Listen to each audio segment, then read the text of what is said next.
Moin moin Prana Lover und herzlich willkommen zu Prana Up Your Life, dein Podcast für mehr Lebensenergie. Wir sind Jasmin und Josephine, zwei Schwestern aus Hamburg und zusammen mit dir möchten wir noch mehr Lebensenergie kreieren. Lebensenergie ist ja ganzheitlich, also wir können es körperlich, aber auch mental betrachten und deshalb geht es in dieser Folge um die mentale Kraft des Ayurveda. Und genau das lieben wir eben an Ayurveda, so dass es diese Ganzheitlichkeit gibt, die dahinter steckt.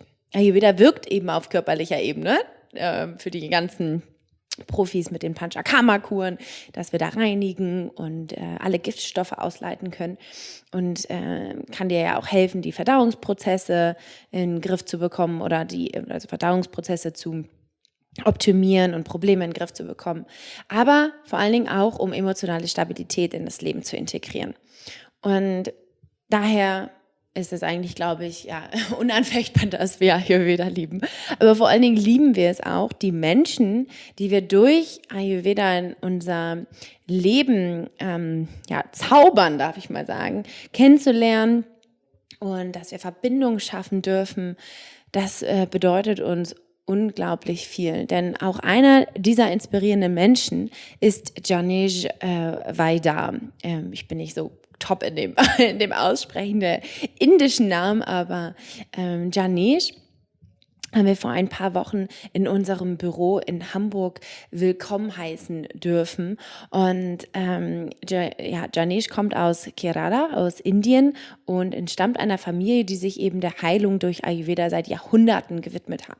Und da steckt natürlich eine Menge Kraft hinter. Und genau diese Kraft gibt er in dem Interview, was du jetzt hörst, weiter. Er spricht über körperliche Auswirkungen des Ayurvedas, die mentale Heilung, die entsteht und gibt dir am Ende sogar noch die besten Tipps mit, wie aus seiner Sicht jeder mit Ayurveda anfangen kann. Und gerade hier in unserer stressgeprägten Gesellschaft. Und ich konnte aus diesem Interview so unglaublich viel mitnehmen, weil das auch ein sehr, sehr inspirierender Mensch ist. Man merkt richtig, dass er so eine Art Channel ist, dessen Aufgabe einfach in seinem Leben ist, den Ayurveda weiterzugeben in unserer Gesellschaft. Und es ist ein großartiges Geschenk, was er da weitergibt. Und ich freue mich unglaublich, dieses Interview heute mit dir teilen zu dürfen. Und es ist auf Englisch. Für alle, die also Englisch sprechen können, hört rein. Er ist sehr gut zu verstehen, auch wenn er aus Indien kommt. Es ist wirklich ein sehr inspirierendes Gespräch. Falls nicht und du dir jetzt denkst, ach, wie schade und ich würde es ja so gerne hören. Er hat auch ein Buch geschrieben und es ist in Deutsch rausgekommen. Es heißt Die mentale Kraft des Ayurveda. Den Link des Buches packe ich für dich in die Shownotes. Und bevor wir starten mit dem Interview, möchten wir dir noch danken und vor allen Dingen unserer ganzen Community danken, denn unser Workshop in Hamburg, der für Dezember gescheduled ist schon ausverkauft. Und in Frankfurt haben wir nur noch 2 Tickets für unsere Prana-Tour und Köln und München wird auch immer voller und das bedeutet uns so unglaublich viel, dass wir das wirklich kaum in Worte fassen können. Und das ist so ein schönes Gefühl und wir freuen uns unglaublich, euch, also dich und die Prana-Community persönlich kennenzulernen, in die Arme nehmen zu dürfen und eine ganz tolle Zeit einfach zu haben. Und wir starten ja auch schon nächste Woche und sind einfach so unfassbar aufgeregt und freuen uns wirklich wie 2 kleine Kinder auf die Tour und freuen uns natürlich auch, wenn du als Hörerin jetzt auch dabei bist, egal in welcher Stadt, ob es jetzt Hamburg ist, Köln, Frankfurt oder München, ganz egal, freuen wir uns, dich dort begrüßen zu dürfen und auch in die Arme nehmen zu dürfen und ganz viel Lebensenergie gemeinsam zu kreieren. Aber jetzt erstmal ganz viel Spaß mit dem Interview mit Janesh. Wirklich, nimm dir die Dinge mit, er ist wirklich einfach unglaublich.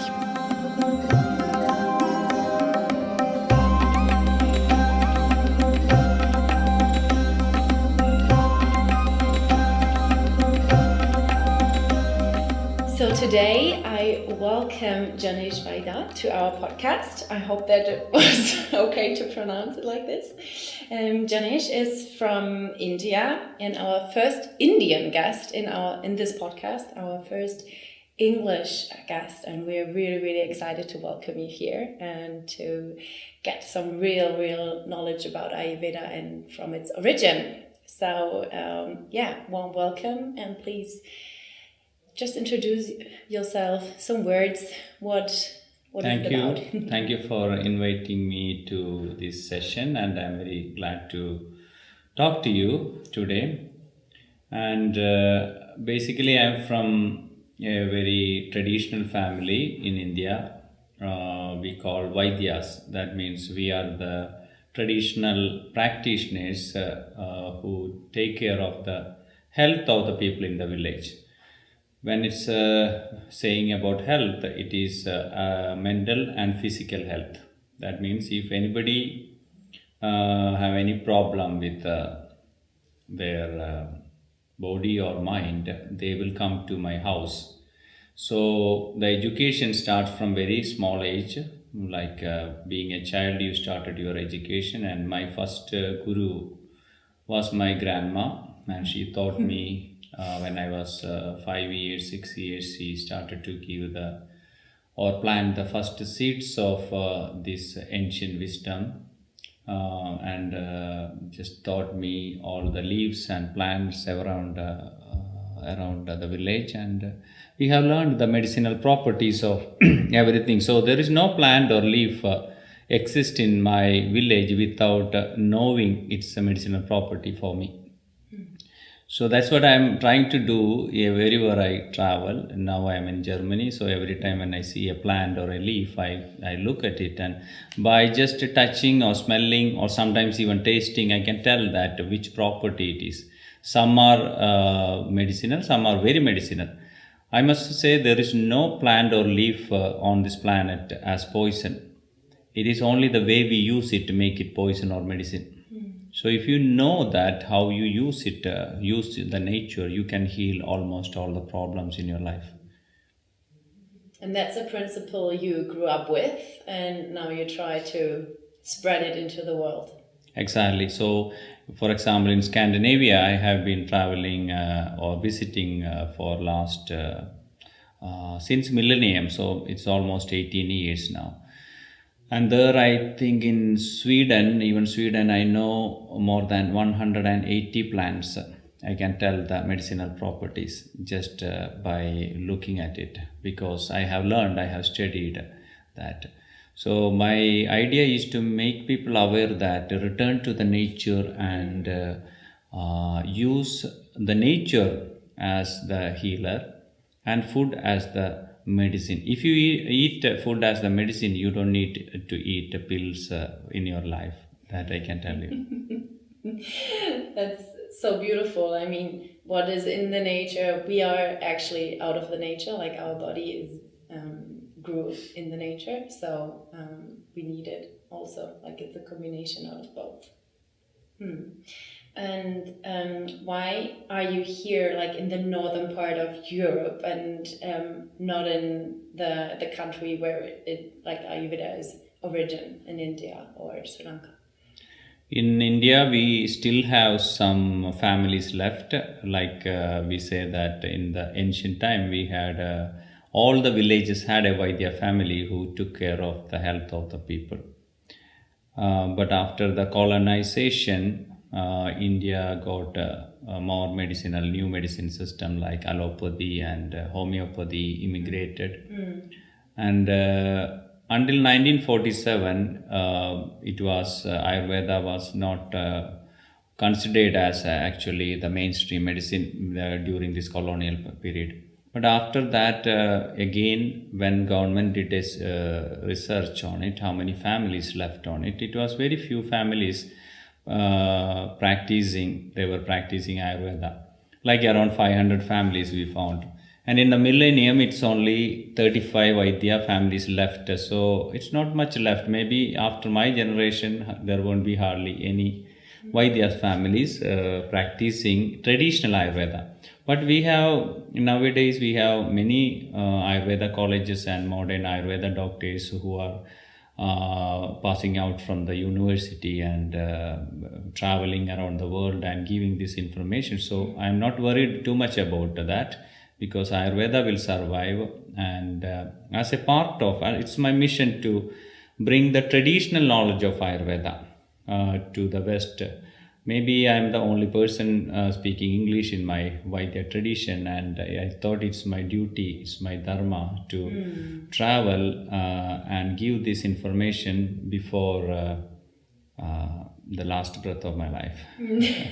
That is so beautiful, and I think it is so important, this work you do, coming from this origin, going up here and inspire people and how you see the world. I mean, I think I never had someone here in the podcast saying in the first 1 minute, yeah, I'm looking at every plant and the nature, and that is so beautiful. And I think this view of life and view of the world is really, really important, because we, growing up here, we don't have that like anymore. Like we are growing up, of course, we go into the forest and play, but we also have this city and this really, really stressful, hectic life, and not this view on the nature and the plants and the power of the plants.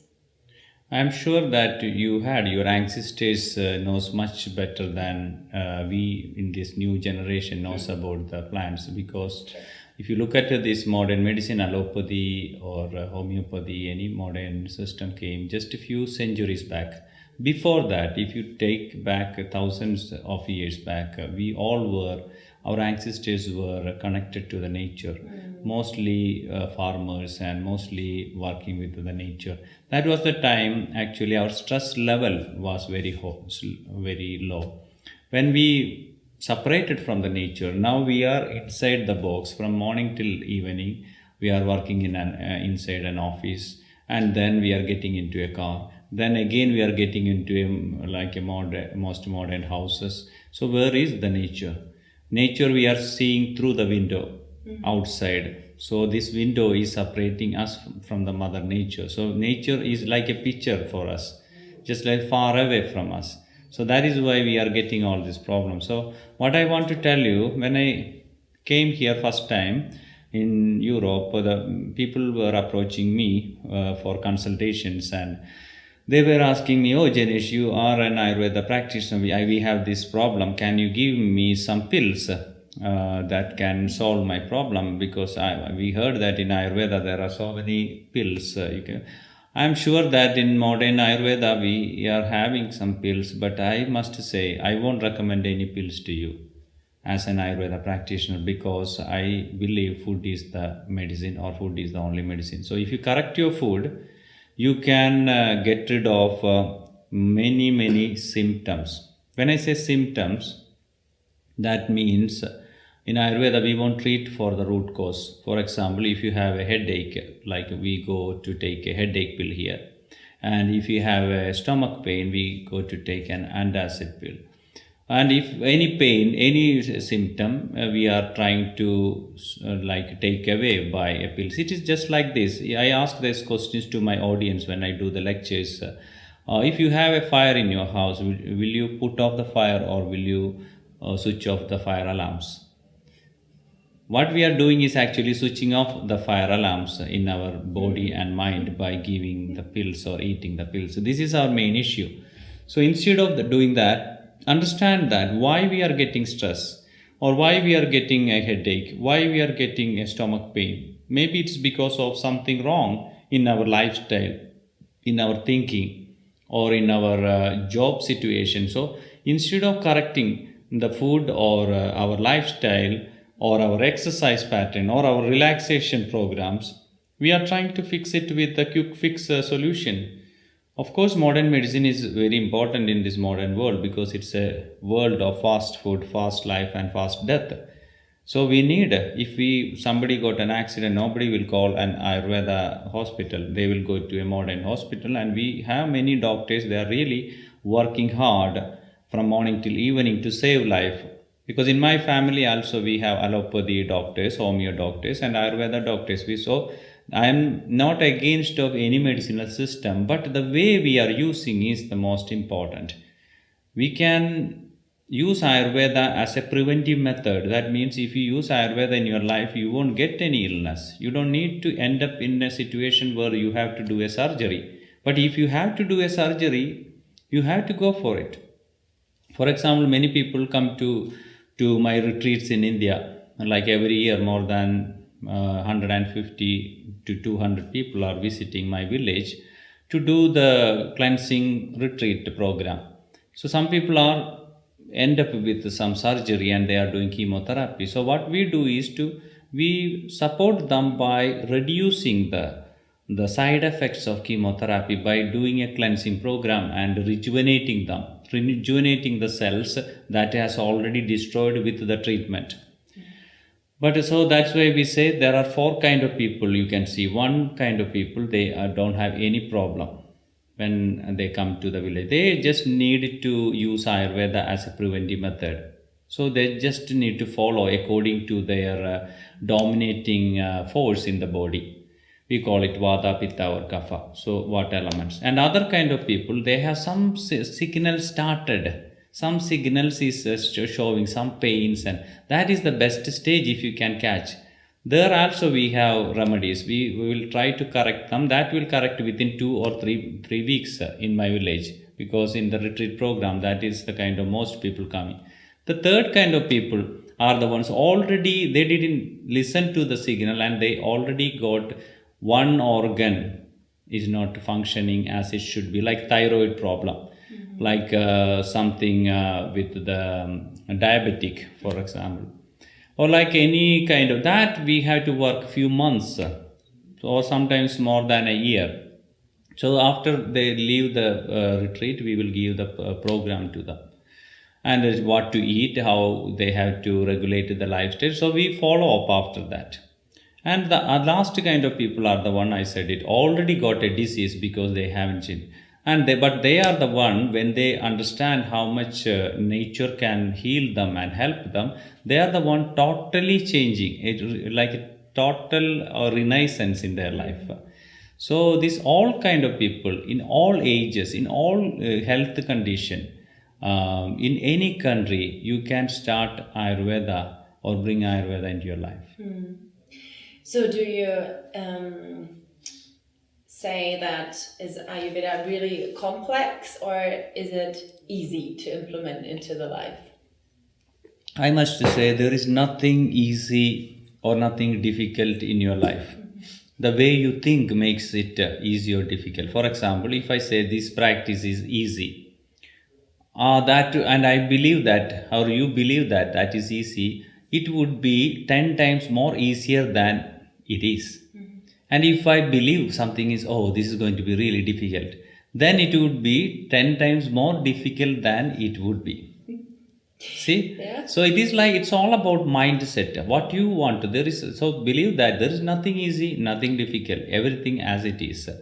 So you can adapt Ayurveda, very, very simple step. I don't want to make people big changes. So I'm coming to Ayurveda lifestyle, or what happened to my social life if I go to a party, if I am bringing friends to home, inviting home, I'm cooking food for my children. Will it make any sense, or will I be alone in my social life? Will it destroy my social life? I say no. Actually, it is going to upgrade your social life.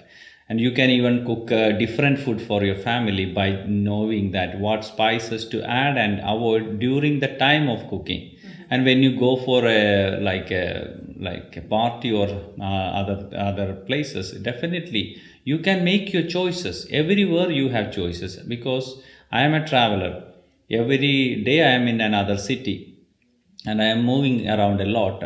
So I am keeping Ayurveda as much as I can. And when you are traveling, you understand that you don't have a kitchen to cook. You have to approach you don't know which shops. But I think Vata increase. exactly. So you need to manage with what is the resources outside. So yeah, that's why I believe that everybody can practice this food structure and lifestyle if they know. And moreover, I think by knowing Ayurveda, you increase or you upgrade your life into the next level. Because one of the biggest problem in our life is lack of understanding. Many, if you look at the history also, we had problems in our life, we humans.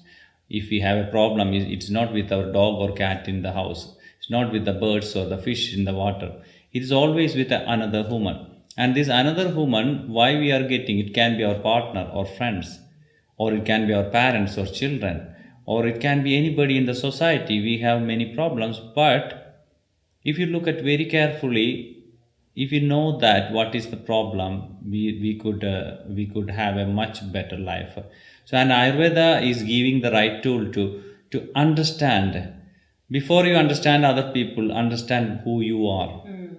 When you understand who you are, then you know that what is good for you, what is better for you, what is best for you. Even when you go to a supermarket and when you take the trolley and starting to pull through the aisle, you are very clearly, you know that 95% of the things displayed in the racks are not good for you. So the rest is only 5%, and this 5%, among them 3% is better for you and 1% is best for you. If you know this, if you have this knowledge, which one you choose? You always go for the best. That best is the best medicine for you. It is the same thing with the work. There are hundreds of work in this world, hundreds of professions or thousands of professions. There are most of the professions are not meant for you. And there are only 5% of the jobs are good for you. And how do you know that? By knowing what is your talent, by understanding what is your talent, and how do I know my talent? When you do something you love to do, you're passionate to do, that is your talent. Once you understand that, how do I know what I love to? When you do something you love to, you forget about time and space, like we are doing this now. We forget about time and space. That is what you love to do, and what you love to do, that is your talent. And when you are finding your talent or making your talent into your profession became your passion. That is the day you stop working in your life. That is the first day of your life, or the holiday begins in your life. So that means I never work in my whole life. I say to my friends, then what am I doing? I am doing something I love to, passionate to do it. So you see, I found my passion. That is in this 5% in the world. And this 5% in that, 3 is actually better for me. 3% of the jobs, opportunities are better for me. And 1% is good for me. Best for me. So good, better, best. These 3 levels. So how do you classify these 3 levels? And check that if you are not satisfied in your profession at the moment, are you in the right position? Maybe this job is not for you, but it is paying my bills. But what about your happiness? No, I am not happy. Why? Because you don't have the key of the happiness, that opening the door called happiness. So that key, what is the key? Satisfaction. Why I don't have satisfaction? It's just because of this is not my talent. This is not the one I love to do or passionate. I want to do something else. I want to surf. I want to read. But it's my talent, but no money coming, no bills to pay. But you know that if you really want to, you can even make your hobbies, even surfing or reading can be a job. There is no doubt about it. So be brave about it. Be confident and come out from the comfort zone. Don't search for the comfort zone. So Ayurveda very clearly saying that once you find out your talent, you make that talent into your profession, then you never work in your whole life because you are passionate about it. Then you are in the best in your profession. If you are best in the profession, your mind, your heart will be filled with a lot of satisfaction. What about relationship, personal life? Same thing with Ayurveda. Ayurveda say if you are a particular type, it's a chemistry, you will match with the particular type too. But you can match with all types if you know who you are and if you know who other person is. Otherwise, what will happen? According to Ayurveda, we say air type, fire type and earth type. If two people, they are very passionate, they met newly met and they are very fiery. They are very passionate, but at the same time, on the other side, they are too argumental, too much dominating, too much arguments and too much demands, too much expectation and high conflicts, and they will break up very, very soon. So if you know that this is, you can work on it. What will happen if it's two people, they are in the air element, air dominating? They will be always up in the air, in the blues. They hardly forget to pay even the bills on time because they have hard time to coordinate the things. So they need some coordination, but they are very creative, artistic people. So if they know each other, they can work that relationship better. Same thing with the kapha. What will happen if two people are too earthy, too grounding? I say nothing will happen in their life. They sit on the same sofa. If they're living in the same apartment, sitting on the same old sofa, watching the same Oprah Winfrey show for 25 years. That is what happening. So I saw this because last 20 years when I was traveling, I saw the kapha dominating how they are living. Pitta dominating how many relationships they pass through. Vata dominating, they scattered. But if you know it, you can work because nothing is better than other. The earth quality or fire quality or air quality, nothing is better than the other one. All are good, but you need to know. And what about the combination? That is also interesting. Combination will work too. So you need to know. If you know that, you can make your relationship first with your partner good. Then if you are a parent, a mother or father, you can make all your children. Some people say, oh, I have 3 children. One is earth, one is fire, one is air. But everybody looks different, even though it's from the same parents, isn't it? Yes, it is from the same parent, but same father, but different character. Why did it happen? It happened because of Ayurveda is clearly saying it is of the time you were born. So that's why astrology coming there. See? So anyway, this is why, okay, I need to feed the same food for every children. No. I need to give the same education, same support, same mental training. No. Same exercise? No. Definitely not. If you want to make the potentiality, you need to know that which one is better for example, a food, a kapha dominating or like earth dominating person, avocado is a good fruit. It has a lot of oil, lot of grounding, lot of nourishment. But if a person has problem with excess weight, if person has problem with water element inflammation in the body, he shouldn't or she shouldn't take avocado. But avocado is a medicine for a person who is not grounded, who has problem with the dryness, itching in the skin, because it is like a lot of oil in it, lot of grounding features in it. See, so even one fruit can make a different functions in different body. So by knowing this, you know that how to use the food or how to make your food as the medicine for you and your family. So if you know your partner, if you know your children, then who? Friends. If you are meeting with friends, or if you are making a party, if you know, you won't get annoyed, because when you invite a person for your party, and if the Vata dominant or Pitta dominant or Kapha dominant, 3 types. If you are going to invite them 6 o'clock, if you are invite the earth dominant people, you have to invite them maybe 5:30. You had to tell it's 5:30 because you know that they are going to be delayed. You already know that, and it's the same thing with the Vada. When you invite them, you have to remind them the same day, maybe 2 times, because you are not sure they come or not. It's the same thing with Pitta. You have to make sure you invite exactly the right time, because it's 6 o'clock means exactly 6 o'clock in the clock, and ting, the bell will ring, because they are Pitta. So you see these 3 dominants, air, fire or earth, these are characters you can see everywhere in your family, in your society, as your friends and boss. If you have a earth dominating boss and you are a fire dominating person, and you have a coordinator who has or a colleague with air dominant, what will happen? You get really disappointed in your job, because that is the character. But if you know Ayurveda, instead of getting disappointed, you feel that, okay, I know that why it's happening. I know that I needed to adjust with their pace too. I need to understand and I need to move accordingly. So by understanding Ayurveda, you are actually learning the psychology.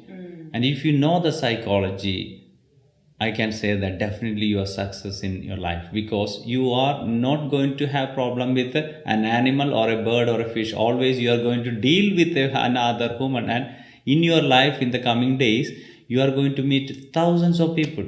These thousands of people, if you don't know how they are going to react to your actions, you will get in trouble. But if you know already, okay, you know how to handle them too. So it is that you see that by learning Ayurveda, you can make your life more relaxed, more enjoying, more understanding, more easygoing. Is that the reason why you wrote your book, The Mental Power of Ayurveda? Exactly. So when I came here, I don't want to write any books. I was trying to recommend books first in Europe, and first when I saw that every book is writing the food. For example, the food is you have to buy from an Indian shop, or you have to order the things from India. I said no, this is wrong. If you are living in Germany, you have to be able to buy your food, your medicine from Edeka or Lidl or any ordinary shop. Not like going to a special shop, then nobody will continue Ayurveda. So I did the research on it, like more than 10 years, to study about all these super shops, food shops, and normal shops. And then I made all the items available in here. So in my book, this the Menge Kraft Ayurveda, all the items are available in a normal food shop. So you can buy your medicine from an ordinary shop. And also, I want people to understand that most important is the mind, not just body. So that's why I give most of the recommendations that is related to the mind. That must be the reason that it is, even after 10 years in Sweden, this book is still in the market. So still it is one of the best reading book in Sweden, considering, and it's still they are using that book, and I am very happy to. Here it is only 2 years, I think, 2 or 3 years it came in Germany. Yeah. But I think it's so important to tell people the daily Ayurveda life, not this whole complicated. Of course, it can be like complex, and there's a full science from 5,000 years behind it, but also there are little tips and tricks you can integrate in your like daily life, and how to get into the balance, and how, like you said, when you're in imbalance, when you have different symptoms, you can get your mind right, or your mindset right, and try to understand why it is like that. Yes. I think if people understand that how it is functioning, the mind, most of the problems we can solve inside the mind before it is coming out. Because world is like a mirror. We are walking in the world with made with a lot of mirrors. What we see in every situation and every person, and what we feel, is the reflection of some of our hidden sides. So every person, if somebody is making you angry, actually, that means like that is a side. That's why once I came back from school, my grandma said that, "Oh, you look very angry." I said, "Yes, I'm very angry." Okay, then you go. What happened? I said, my teacher, he made me angry because he asked me. I asked a question and he asked me to get out because he didn't have answer. Then she said, okay, I know that how do you feel it, but you had to go and say thanks to that person. I said, why? I got more annoyed because I had to say thanks to somebody who made me angry. Then she said like this, because he showed you have some anger inside. So he was like a mirror. If you decided not to get angry, if you don't have it, nobody can make you angry. Nobody can make you angry. So but to reach in that situation, you need to clean, you need to cleanse your, not only, now we are talking about body cleansing, but I'm talking about mind cleansing. Why can't we cleanse out all these things, all this frustration, anger, and the reason for the stress, and the fear, anxiety, and the causes of depression? Then you take away all this stuff, you are becoming a normal, natural human, a natural human being. That is the purest form of a human, as you were born as a child. There only exists the happiness, a smile on your face, and also there is a peace inside. That is so powerful. Wow. And how do you integrate Ayurveda in your daily life? Daily life, as I said, right now I'm traveling a lot. Even though I wish to do little bit more practice in yoga, I am not like a disciplined yoga practitioner as I wish to, because I dream to be in my dream I am really a practitioner every day, many hours of private. Some days I get only 5 minutes because I have to get up and go to a meeting or something, especially when I'm traveling.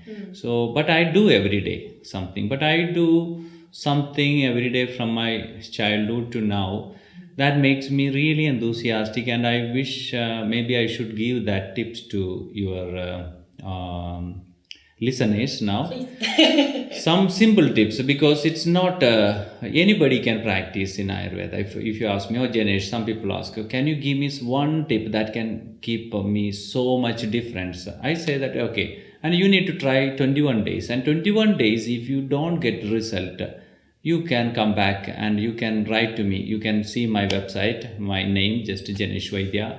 There you can come and say, Janesh, you are really stupid because this is not working. You can say, I accept it. But I can tell you, not even a single time I got that kind of mails, because this worked very well all around the world. And it is taken from my own life experience. One thing is water therapy.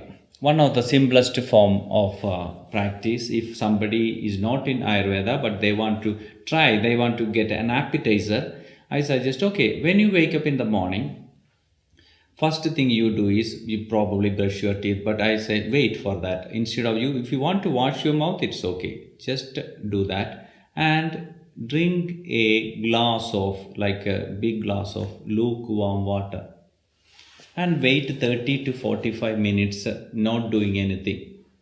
If you want to go to toilet, or if you want to go for a walking or do some exercises, or that's okay. But don't eat or anything, because this is going to flush out your system in the morning. Because the first sign of your health, if you are healthy, the first sign is you will have a happy stomach. Your stomach, if you look down, you can see that your belly has a smiley. So that is what, and that smiley will radiate onto your face, and that is the smile actually coming. So if you don't feel good in the stomach, you cannot smile honestly. So that should come from a healthy, properly functioning stomach, and this water therapy will help it. And also water therapy has different levels. If you want to do to the highest level, because this one class you can do all your life, no problem. But if you have a problem with excess water in the body, excess fat in the body, you want to get rid of it, what you can do is, even though you don't do anything else, if you do this water therapy, and every week if you increase to the next number, that means if you are drinking 1 glass of water, next week you can drink, or you can increase into 2 glass, and that is the second week. Third week it is 3 glass, and fourth week it is 4 glass. That's almost 1 liter. And that is, you don't need to go higher, because in India it is higher numbers, but 4 glasses means 1 liter. You can drink in 10 to 15 minutes. You drink slowly. Then after that you wait 30-45 minutes. But I have to tell you, like everything has an effect, there is a side effect too. If you ask, okay, drinking water has a side, of course it does, because it's cleansing your system. If you are using this high number of water, only use it for 3 months. So first you start, first week 1 glass, second week 2, third week 3, fourth week 4. Then 1 to 3 months you can continue this, and then you come back to 3 glass and 2 glass and stay in 1 glass. Why? Because when you flush out your ama, your toxins, you are also flushing out some of the essential minerals and vitamins from the body. If you use it long time, of course you will lose your fat, you will lose your water in the body, and some weight around 2 to 2.5 kilos. I noticed that people can reduce with this if you have excess ama, excess toxins. But because of that, I am getting so much good results, so I continue. Please don't do that. If you are continuing, you can continue up to 3 months and reduce maybe 6 or 7.5 kilos weight. But after that, please come back. Otherwise, you will have other deficiency in the system. So like that, water therapy, this everybody, even tomorrow morning, you can start it and see in 3 weeks how good you feel it. Another mind exercise I am going to give. This is a physical exercise, of course, and mind exercise. When I was small, my grandma came close to me once and she asked me, "Oh, in the morning, would you like to think when you wake up in the morning?" I said, yeah. I didn't understand that question. So she said that when you wake up in the morning, think about something you really love or love to do or love about or something. It can be an image or person or something you are going to do today. So she was actually trying to plant the first seeds of meditation in my mind. It was the first mind development program I got without telling that this is a mind development program. Because psychology part, it is very big for a child, a 6 year or 7 year old child. So I was thinking, what could it be?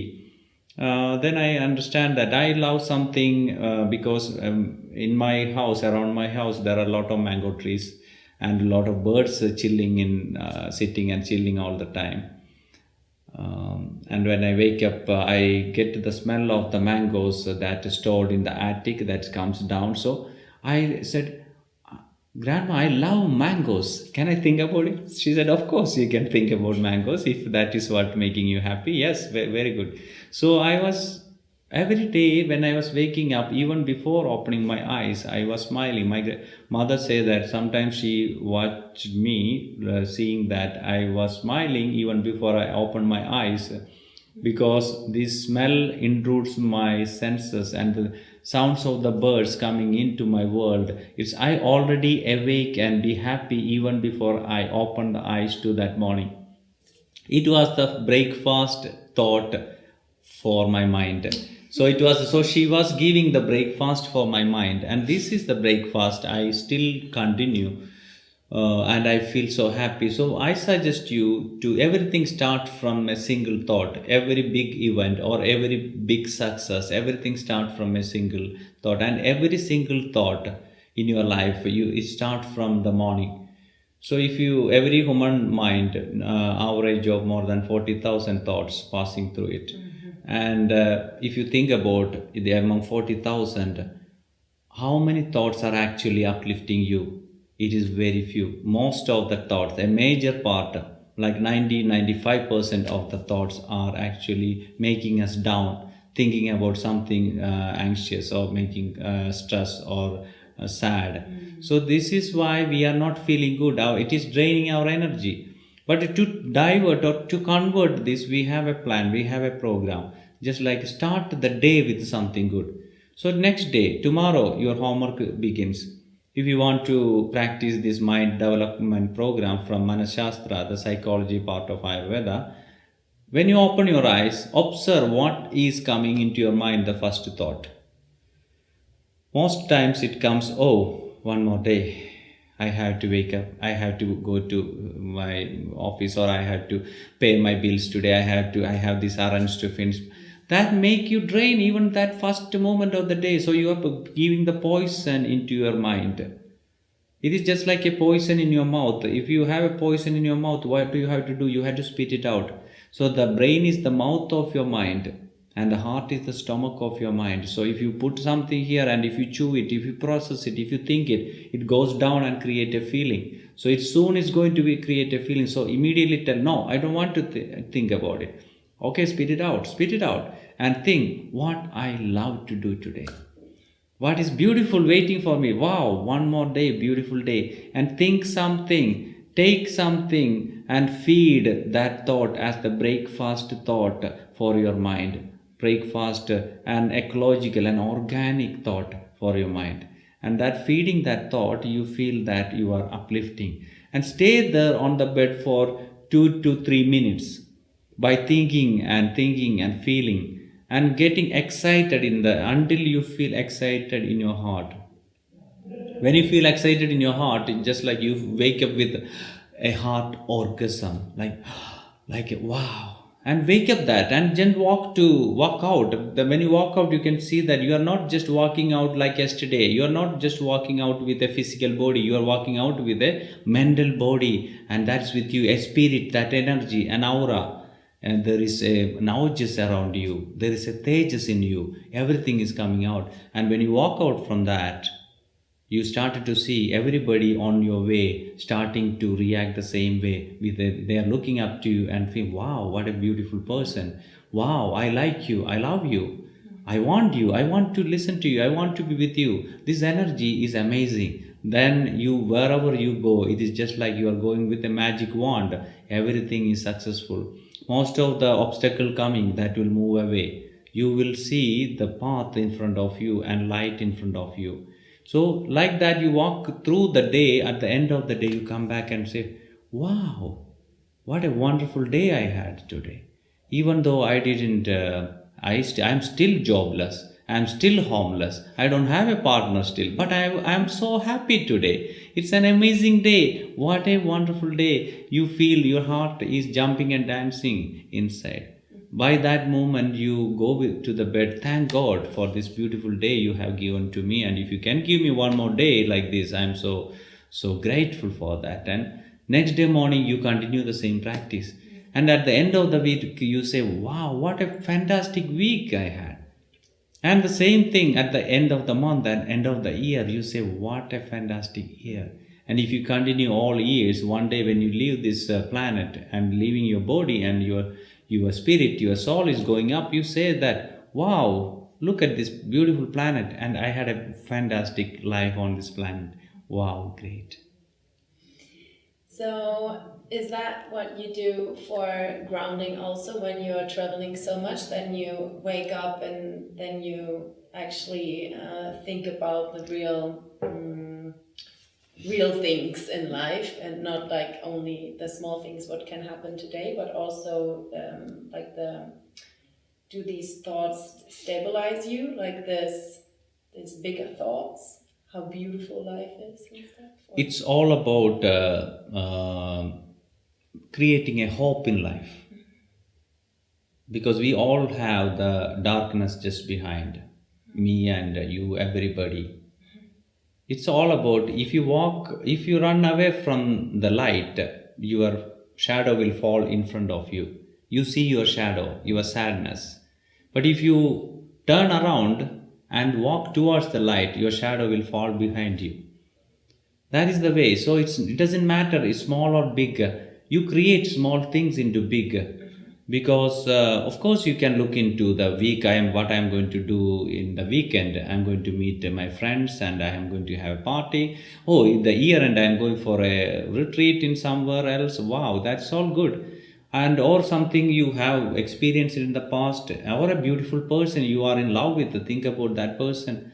But it's all about something you take into that moment and putting into your heart and feeding it. And also remember that you only need to think about one day in your life. Even though there are so many things going to happen in your life, there are so many good things coming. Because like my grandma said, look at the raindrops. They are so small, so tiny. But the abundance, the many numbers of these raindrops actually even filling the enormous ocean in the world. So that's the way. Look at our day. It is small meetings, small things we are doing. We are taking a shower and we are driving a car. We are taking a cup of tea and a meal and meeting a person and reading a book or going for a walk. So all small things, and we are doing every day. Did we get bored with it? Because we are not mentally there. We are not in mindfulness there. We are not in the moment. Most times either we are in the future or in the past, or we hardly forget. That's why it say that past is history and future is mystery. Somebody said today is a gift, that's why it's called present, but we are forgetting to open that presence. But if you know that when you are drinking, if you are drinking with that feeling, that mindfulness, I am here with you, I love you, I love this tea, I am here, now I am talking to you, I am here totally. You can see that. I am not thinking about what is going to happen next, or after this, or before what happened. Nothing. I am here. So if you can try to keep doing that, but if you want to do it, you have to choose what is best for you. Nobody is putting a gun on my head and bringing here to do this interview. Now it is my choice. I come here because I have a passion to talk to you. This passion, and if I choose all the things passionate in my life, then I don't have anything to think. I don't need to search for my next day or last day. I am here because I am passionate about today. That's the technique. Yeah, that's incredible. And it sounds easy. It is easy, as I said that. It is easy. You can think easy, it is easy. If you think difficult, it's difficult. But as I say, nothing is easy, nothing is difficult, as it is everything. I can give you one more example. Just imagine that you haven't seen a bicycle in your whole life. Just imagine. I am bringing a bicycle, it's only 2 wheels, right? And I am saying that, this is called bicycle. It is from India. You are going to, then you ask, what is it for? This is, you can sit on this seat and just pedal it, it will go on. You say, you are crazy, Janesh. This is not going to work. Because it's only 2 wheels, you need 4 wheels, otherwise you will fall. I said, no, by the movement of, by pedaling, you get a balance and finally you will you believe it? You won't believe it. Because you haven't seen it. It won't work. It didn't work. You haven't seen it. That's the same thing. Some of the listeners now thinking, oh, this sounds easy, Janesh, it's going to work. I must say, each one of you, this will work if you want to. But it's not going to work in one day to other. That I agree. If you take the bicycle and starting to pedal it, you will fall down. Then what will you say? Oh, this stupid thing, this Janesh, he is stupid. He just bought something from India and now I got injured. It's not going to work. But continue your sadhana, practice. If you continue your practice, one day it will work. One day you can see, wow, now I am balancing on these 2 wheels. Yes, that is called bicycling. That is the mind bicycling. It's all about balance. It's the same thing walking on a rope or everything mind balancing. You won't fall into stress or you won't fall into anxiety. You won't fall into sadness. Then you can ask, oh, Janesh, you know what it is stress or you know what it is deep sadness or depression. You know that maybe you born in a family, you got all this Ayurveda support. No, it's not like that. I had difficulties in my life. I have written books about it, not here in German, but I have books about it. How did I come from? Not financially difficult. I born in a quite financially sound family, but I was poor with some feelings with my relationship with my father actually. So I was sad, I was anxious, I was it's one way depressed. I fall into the ground. I gone through 2 death experience in my life. I was almost drowned. So I know these all things. But so I passed through this. That's why I can say that everybody can do if I can do. Because I am not I'm not better than anybody. I believe that. I am just like normal, like any one of you. I am the same person I am seeing every day in the street as a homeless. I can replace that. But I know that only difference is actually I always feel rich because of what is inside of me, not what I have in my account. That is so beautiful. Wow. So we ask all our interview guests 3 questions. So what is prana for you and how do you create prana in your life? You just want the meaning of prana, that I don't think you need it because you know prana is life and I will be like a textbook, I can say that. But prana is the life energy that resides in every clean food, every clean thought, every clean action you do in your life. That means if you eat clean, there is no violence in a food that contains prana, sattvika. And if you think there is no violence in your chinta, we say there is ahimsa in your chinta. That means no violence in your non-violence in your chinta. That means many people say that, oh, I am not killing anybody, but we are killing so many times, like by thoughts, we are killing ourselves. we are killing others, we are doing so much violence. The most of the violence happening in our life is inside our brain. Every second, every minute we are killing. So that violence, if you stop there, the light comes, that is prana. And every action, when you do something, think about, is it hurting somebody? If I am saying a word, you can kill a person with a word. That's very important. Every word is very strong, very powerful. You are recognized on this planet not because of your beautiful skin or hair or what costume or nothing. It's because of your words, your voice. So it's very, very important to use your words very carefully and think that, am I hurting somebody? And when you are eating the food, this food, is it containing any violence in it? Is it anybody hurt with what I am going to do? So like every action you do, if you are clean from that, clean from the violence, there prana exists. Prana is, for me, is more light, and that means opposite of darkness. And what is mindful eating for you? Mindful eating for me is tantric eating, I call it. Tantric eating. Tantric eating means, I know that we have little time, but I have to tell you. In Ayurveda, we say the history of Ayurveda, how many years old? We say 5,000, 6,000, but it's not true. Ayurveda has more than that. Ayurveda, because the first people came to India was around 14,000 years ago. The first tribes in India. They were called Dravidians. They had a tradition called Tantric tradition. They were the one first started the practice of the most of the Ayurveda practice. But in 5,000 to 6,000 years ago, some other people came, the second kind of people, main group of people from Iran, like the present Iran, so we call it Aryans, like where the Middle East is now, that place they came from. So they are the one made it as a literature. That's why we know that Ayurveda exists from these years. So that is why it has quite a long tradition in Ayurveda. And the question is? What is mindful eating? Mindful eating, okay. And this tradition, this ancient tradition is called Tantric tradition, the Tantra. Tantra means everything like living in the moment, and they were practicing only now. Their life is only now, and treating everything equal.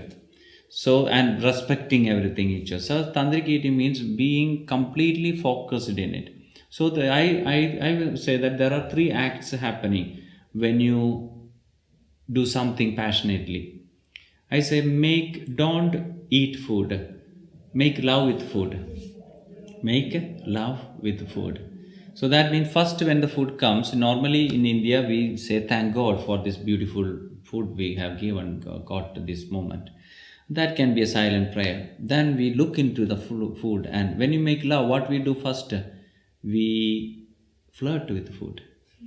We look into the food and say, wow, you came all the way from you born in a farmer's field, and the rain, the earth was breastfeeding you with the rain, and the sun dried you, and then just from that it's reaped by somebody and come to the store and finally coming to my plate. Isn't it amazing? This particular grain or beans or nut, it came all the way, it's born, and now it's in my plate. So it's very special connection. So I create the connection and I say I love you. So it's flirting. Yes, and a lot of flirting. And then flirting, after that I just try to smell the food and touch the food and putting in the mouth and taste the food. So that I am using my senses, I am letting my senses to play with the food. That we call it foreplay. So after flirting, in tantric way of eating is, after flirting with the food, you do the foreplay with the food. Then you chew it and chew it and chew it, and we won't eat food, we drink food. That means by the time it is already like water. 24 times we chew the same food. So the main digestion happened in the mouth. And then it goes down. That's like getting an orgasm. That's all. So these 3 levels of love making. But just imagine, what are we doing now here? Most of the people, I notice that they don't even think about food. They just take the food and no flirting. No, hardly no foreplay, just 2 or 3 times chewing and just swallowing. So that's why it is like I said, we are in orgasm oriented society. What the result? Orgasm means the result, the final result. What I get if I eat, okay, I eat it. What I get if I meet that person. So we are only looking at the final result. That's why we are losing the enjoyment, the pleasure of eating. So that is why it's important. Otherwise, I say this in some people, I notice that maybe you know that when they are eating, they can talk. I was so amazed. How can people talk while they are putting the food? Food is going to in and their voice is coming out. You don't believe me? It's true. People talk. People talk while they are eating, and I was amazed. It's like I say that they are not making love; they are raping the food. It is a rape because there is no love making. That is why we are sad. That's why we are getting stressed. That's why we are getting anxious because we are not treating our inner or outer nature the natural way. Especially when you have like a meeting over a lunch or something, so you have actually like negative topics, and then you eat and then you take the negative topics inside yourself, because of course you're talking about it and you listen to it, and so the energy comes also with the food. Yeah, probably that's why maybe nobody is inviting me for a lunch meeting, because when the lunch start, before that I stop everything, all connection with them. So it feels like rude, right? Like, and after the food only I started to mingle with them. Then I thought it is difficult and they thought it is not good. So nowadays no lunch meeting. That's really good. I like that. And what is your favorite moment while eating? I think all these 3 levels, especially the first moment when I look at the food, and my favorite moment is actually when I look at each molecule of food. I'm eating plant-based food, so when I look at every time, I see that, wow, where did it grow? Where did you come from? Where are you from? That's a question I ask, and I get the answer. Somehow, where did it come? That moment of connecting and introducing, that is one of my favorite moments. And then when I started to put definitely into my mouth, when chewing, only the first taste, get it in the first 3-4 chewing. That's what mainly people eating and feeling. There is, if you really mindful eating, you can get the second level of taste, what is behind. And again you continue that, like if you cannot do it in focused, you can close your eyes and chew it. You can get the third level of taste. So every food has 3 tastes. These all moments are very precious for me. Then going down, it's not important, but it has to happen. There is a purpose for it. It is the same thing. If you make love with your partner, you should flirt, you should make foreplay. Then only don't live for or don't make love just to get an orgasm. That's what my request. What a beautiful ending. Thank you so much, Janesh, for your wisdom, for your words, and how you can explain it. It was really, really awesome to have you here at the podcast. Thank you so much. Yeah, thank you very much.